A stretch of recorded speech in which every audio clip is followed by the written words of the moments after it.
Hey, what's up guys? This is a continuation of the coilover install. What you're going to do is, the stock one's already removed.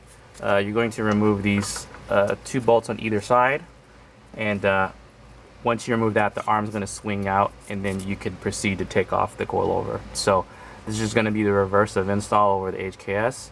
One thing that you want to do that's super important is that you're going to need to jack up the knuckle, because the bushings here, if you tighten them like this when it's low, and when the car is set to the ground, this is going to raise up and it's going to twist the bushings and destroy them a lot quicker. So what you want to do is to make sure that you raise up the bottom knuckle in order for you to do that. So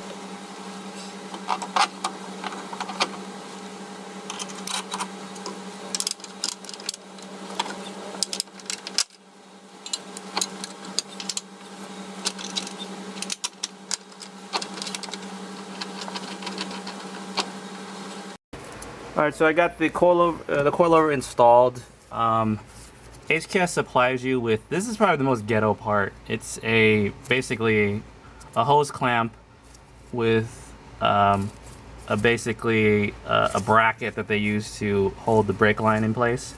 Out of the whole kit, that's probably the most unthoughtful ghetto way to do it, but you know, whatever. So like I was saying, I'm supporting the knuckle with a scissor jack in order to raise up the upper control arm so that I could tighten these up. You want to put tension on them as well. Also, with the bottom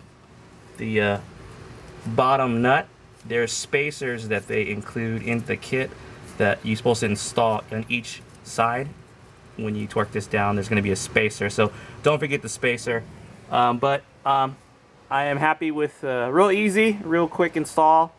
No real problems, but like I said, ghetto bracket. Hey, it's going YouTube. We are about to do the suckiest part of lowering the S2000. The problem here is as we're going to remove the rear suspension assembly.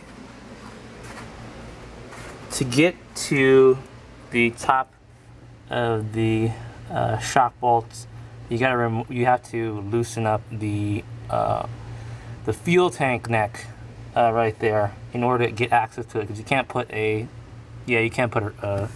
wrench to get up in there to access it. So what you gotta do is gonna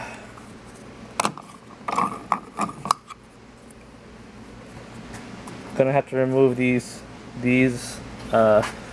nuts right here to get access, and also this brace. You see this brace up there in order to move it over in order to get access to them. So I'm gonna go ahead and do that right now.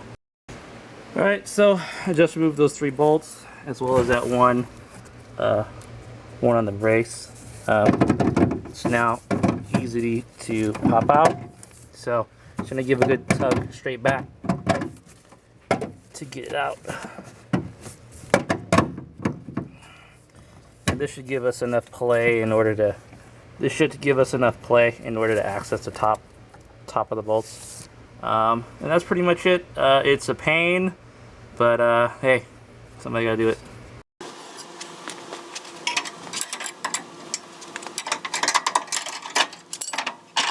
Guys, I'm gonna give you a reason why. Number one reason why I opted to purchase the HKS GT coilovers.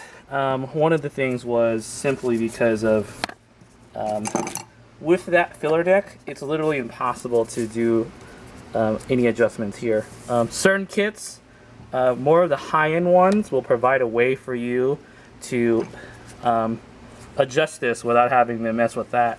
And what they came up with is this extension that you would insert and tighten with the Allen wrench, and then you could they would prescribe to drill a hole through this so that you can make adjustments through this knob.